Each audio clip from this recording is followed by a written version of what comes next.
Welcome to the Coach Jeff Garrett Show, where each week I bring you short, bite-sized podcasts filled with powerful ideas that you can use at home and at work. I'm a thought leader that believes you can have success while living life out of balance. I'm glad you're here. Let's get the show started.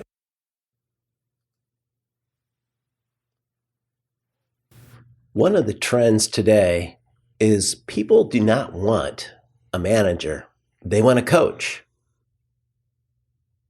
So are you a coach for the people that you manage and you lead? According to Gallup research, only 21% of employees strongly agree that their performance is managed in a way that motivates them to do outstanding work. Only 21%.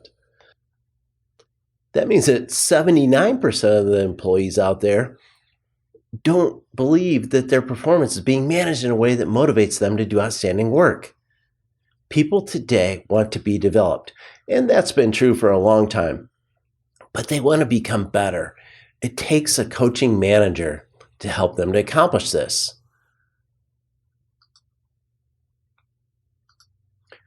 There are 7 conversations that I think that you should be having with your team members. And 2 of these conversations are one-on-ones and development conversations. The one-on-ones, you should be having one-on-ones with your team members on a weekly or bi-weekly basis.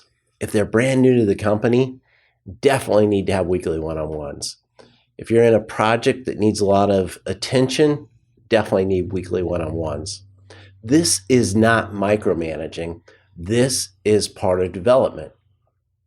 In those one-on-ones, you want to make sure that you learn from the team member, one, personally about them. How are they doing? What's going well? What's not going well? What would they change going forward? The other thing you want to know is you want to know personal things about your team members. You want to know about their spouse or significant other. Do they have children? What activities are they involved in? There's a whole list of things that you should know about those team members. There needs to be a relationship there.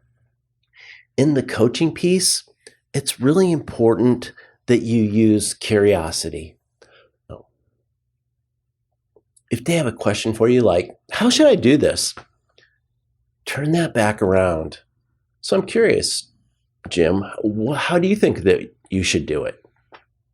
They may know that you already know what to do. They wouldn't be asking you if they didn't.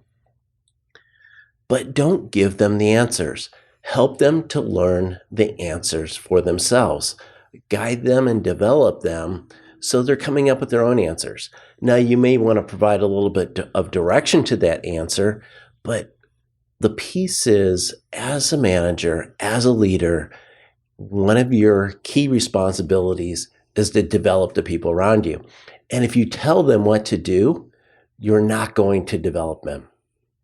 The development conversation is the conversations around developing an individual development plan. So they have over the year an idea of things that they're going to do to develop over that year. It may be conferences, it may be courses, it may be a project that they work on, but put together a development plan with them.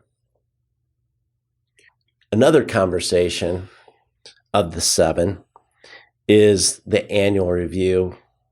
And in the annual review, you don't want there to be surprises. Have you ever been surprised at annual review? It's a horrible feeling to think that you're doing really well and not doing as well in something. Granted, it's a good feeling that, hey, I didn't think I did very well, but my boss thinks I'm doing a good job. During those one-on-ones, you want to have measurements to where you're measuring their productivity, measuring the things that are important, the things that are going to be on the annual review. So the annual review is just really a formality and not something for them to get nervous about or anxious about, because they should already know the answers, because this is what you're going through on the one-on-ones. Becoming a coaching manager takes work. Many people aren't taught how to do this, but the key is to remain curious, to don't tell, to ask, and to focus on developing your people. To learn more about going from being a manager to being a coaching manager, contact me at jeff@coachjeff.me. Thanks for listening, and remember to be audacious. Please share this podcast with your friends and coworkers.